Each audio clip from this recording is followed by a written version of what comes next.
আমার ইউটিউব চ্যানেলে সকল ছাত্রছাত্রীকে স্বাগত। আমি যে বিদ্যাসাগর ইউনিভার্সিটির সেকেন্ড সেমিস্টার কোশ্চেনের সিরিজগুলো আলোচনা করছিলাম বা কোশ্চেনগুলো দিচ্ছিলাম 2024 সালে, যেগুলো পড়েছিল সেকেন্ড সেমিস্টারে এমডিসি পেপারের বা ভিএসসি পেপার বা এসি পেপার, সেই পেপারের যে কোশ্চেনগুলো পরপর দিচ্ছিলাম, তার মধ্যে আজকে এমডিসি পেপারের last paper financial literacy and house hold decision making, এই পেপার থেকে কী কী প্রশ্ন এসেছিলো সেগুলো একটু দেখে নাও।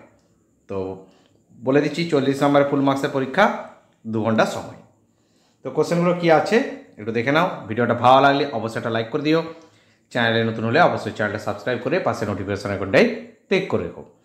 তো প্রথমে ইংলিশ ভার্সনের কোশ্চেন আছে। ইংলিশ ভার্সনের কোশ্চেনগুলো আমি আলোচনা করছি না, আর তাহলে ভিডিওটা অনেক বড় হয়ে যাবে। যারা ইংলিশ ভার্সনে পরীক্ষা দেবে তারা কোশ্চেনটা দেখে নাও। আমি বাংলা ভার্সনের কোশ্চেনটা আলোচনা করে দেবো। তো এই কোশ্চেনে 3টে বিভাগ থাকে, বিভাগ ক, বিভাগ খ, বিভাগ গ। তো প্রথমে আসছি বিভাগ ক থেকে। বিভাগ ক থেকে যে 5টি প্রশ্ন করতে হবে, 5 × 2 = 10। তো প্রথম প্রশ্ন কি আছে, আর্থিক সাক্ষরতা বলতে কী বোঝো? তারপরে টাকার বাজার কি, আর্থিক অন্তর্ভুক্তিকরণ কি, উপভোক্তা সংরক্ষণ আইনের 2টি বৈশিষ্ট্য বর্ণনা করো, এসআইপি কি, ডিমার্ট অ্যাকাউন্ট বলতে কী বোঝো, ওমবার্ডসম্যান শব্দটি সংজ্ঞায়িত করো, আরটিজিএস এবং আইএমপিএস এর পুরো নাম লেখো। ঠিক আছে, এইগুলো গেল তোমাদের 2 নম্বরের প্রশ্ন। এবার আসছি বিভাগ খ থেকে। বিভাগ খ থেকে তোমাদেরকে করতে হবে যে কোনো 2টি প্রশ্ন, প্রতিটি প্রশ্নের মান 5 করে, 5 × 2 = 10।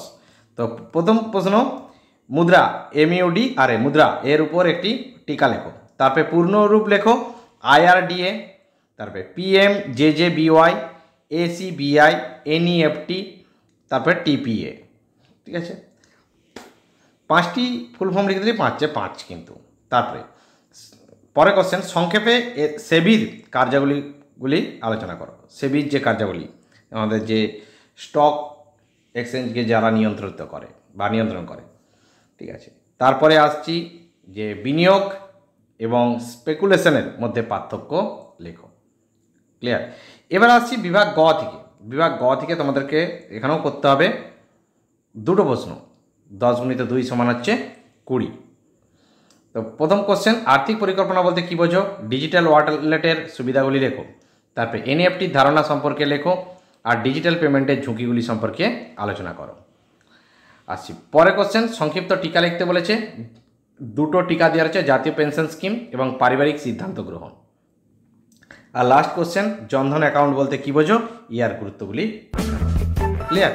তাহলে কিন্তু সিলেবাসটা কমপ্লিট হয়ে যাবে, অর্থাৎ এখান থেকে কিন্তু প্রশ্নগুলো আসবে।